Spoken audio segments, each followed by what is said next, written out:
Hello dear students, welcome once again to this incredible platform of EduLevel.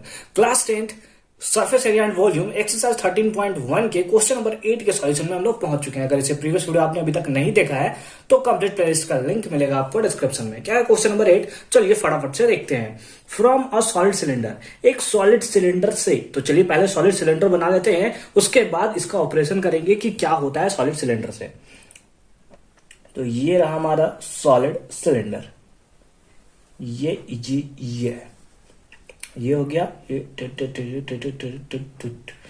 हो गया हमारा, ये हो गया हमारा एंड टट है ना। ये हो गया हमारा क्या, सॉलिड सिलेंडर। ठीक, अच्छी बात है। क्या दिया हुआ है, हुज हाइट इज इतना सेंटीमीटर, यानी कि इसका हाइट दिया हुआ है, कितना दिया है 2.4 सेंटीमीटर, ऐसा हमें गिवन है, ठीक है। एंड डायामीटर इज 1.4 सेंटीमीटर, और इसका जो डायामीटर दिया हुआ है, इसका जो ये डायामीटर दिया हुआ है वो दिया है 1.4 centimetre. A conical cavity of the same height and the same diameter is होलोड out, मतलब सेम डायमीटर और सेम हाइट का एक कोन को होलोड आउट यानी काट के बाहर निकाला जाता है। मतलब कुछ इस टाइप से, यहां से काट के, ये ऐसे वाले पार्ट को यहां से काट के हमने बाहर निकाल दिया, इस वाले पार्ट को हमने यहां से काट के और बाहर निकाल दिया। ठीक है, तो find the total surface area of the remaining solid, मतलब यहां से इस पार्ट, जो आपको यहां से इस पार्ट को देखने को मिल रहा है, ये बाहर निकाल दिया गया है। तो हमें पूछा हुआ है find the total surface area of the remaining solid to the nearest centimetre square. तो यहां से लेकर और ये नीचे, क्योंकि पार्ट हॉलो कर दिया है और हमसे पूछा है टोटल सरफेस एरिया, तो इस पार्ट को भी हमें निकालना होगा। समझ गया क्वेश्चन हमसे क्या पूछा हुआ है? एक बार फिर से, एक हमें सिलेंडर दिया हुआ है, इसका हाइट इतना दिया है, डायमीटर हमें इतना दिया हुआ है, सेम डायमीटर और सेम हाइट का एक कोन को यहां से ऐसे काट कर बाहर निकाल दिया जाता है। तो टोटल सरफेस एरिया आप बताइए कि कितना होगा। तो टोटल सरफेस एरिया के लिए ये पॉइंट ऐड होगा, ये यानी कि कर्व्ड सरफेस एरिया वाला पार्ट ऐड होगा, है ना। फिर उसके साथ साथ बेस ऑफ द सिलेंडर भी ऐड होगा, और उसके बाद ये curved surface area of cone भी इसमें ऐड हो जाएगा। तो चलिए फटाफट से पहले गिवन लिखते हैं।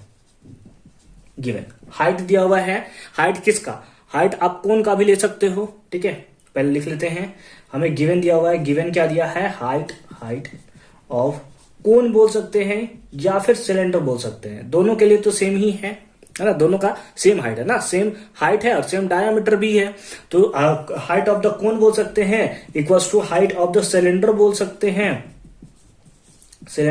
Height of the cone equals to height of cylinder आप लिख लोगे, इक्वल्स टू कितना दिया हुआ है, हाइट दिया है 2.4 सेंटीमीटर, सेंटीमीटर में सारा का सारा वैल्यू है। ठीक है, उसके साथ साथ डायमीटर दोनों का दिया हुआ है, डायमीटर ऑफ कोन और डायमीटर ऑफ सिलेंडर, है ना। Diameter of cone equals to diameter of cylinder equals to कितना दिया है, that is 1.4 centimetre, 1.4 centimetre. Therefore radius कितना होगा, तो डायमीटर का हाफ d/2 यानी कि 1.4 डिवाइडेड बाई 2 दैट इज 0.7। कितना हो गया, 0.7। ये रेडियस किसके लिए है, सिलेंडर के लिए भी और कोन के लिए भी। ठीक है, तो अब टोटल सरफेस एरिया निकालना है, तो लिखेंगे नाउ। अब टोटल सरफेस एरिया निकालने के लिए हमें क्या क्या निकालना होगा, इस बात को सबसे पहले हम लोग देख लेते हैं, ताकि अगर कुछ भी छूट जाए तो हम इसका यूज कर सके। हमें क्या चाहिए, इसका कर्व्ड सरफेस एरिया चाहिए, है ना। इसका हमें क्या चाहिए, कर्व्ड सरफेस एरिया चाहिए। तो कर्व्ड सरफेस एरिया के लिए हमें क्या होता है, 2πRh। तो 2π तो कांस्टेंट है, r क्या है हमारे पास, बिल्कुल h हमारे पास है। बेस ऑफ द सिलेंडर भी इसमें ऐड करना होगा, यानी कि πr², r तो हमारे पास है, निकाल लेंगे। इसका कर्व्ड सरफेस एरिया जो कि होता है πrl, क्या होता है πrl, l तो हमें नहीं पता सर, l तो हमें नहीं पता। तो चलिए पहले l फाइंड आउट करते हैं। नाउ स्लैंट हाइट जिसको हम लोग L से डिनोट करते हैं, और L इक्वल्स टू, बहुत अच्छे से मैंने आपको बता रखा है कि h² प्लस r² होता है। h का वैल्यू कितना है, दैट इज 2.4, तो लिख लिया 2.4 का whole square plus r² that is 0.7 का होल स्क्वायर।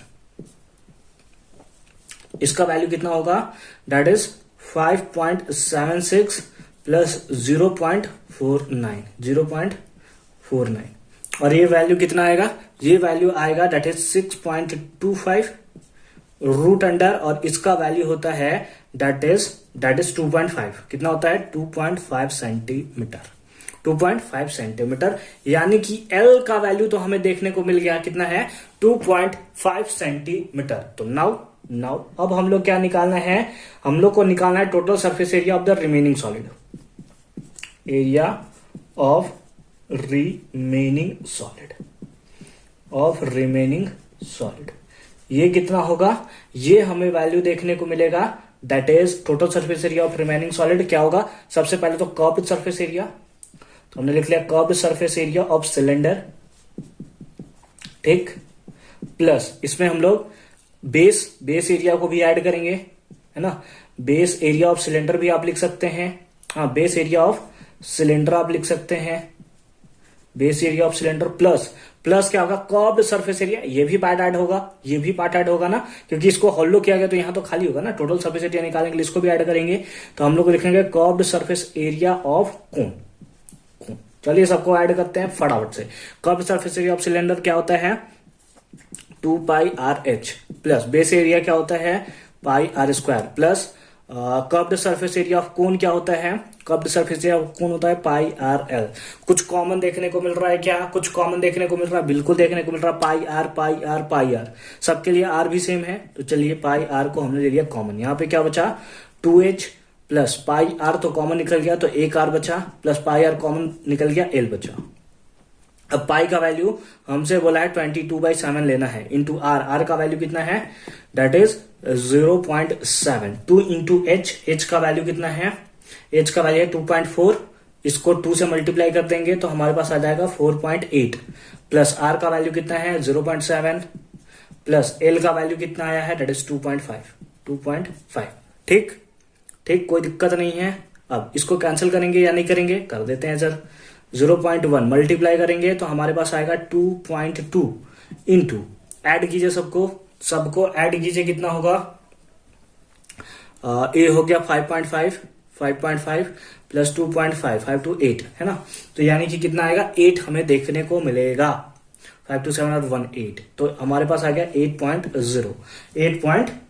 ठीक है, अब मल्टीप्लाई कर देते हैं, मल्टीप्लाई 8 2 जा 16, कैरी 1, 8 2 जा 16 और 1 17, यानी कि 17.6 सेंटीमीटर स्क्वायर।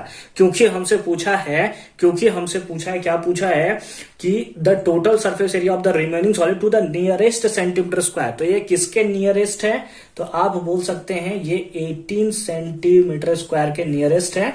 तो अगर आप चाहो तो इसको भी आंसर लिख सकते हो, क्योंकि नियरेस्ट हमसे क्वेश्चन में दिया हुआ था, तो 0.6 है तो 18 सेंटीमीटर स्क्वायर के नियरेस्ट है, जो कि इसका राइट आंसर होगा।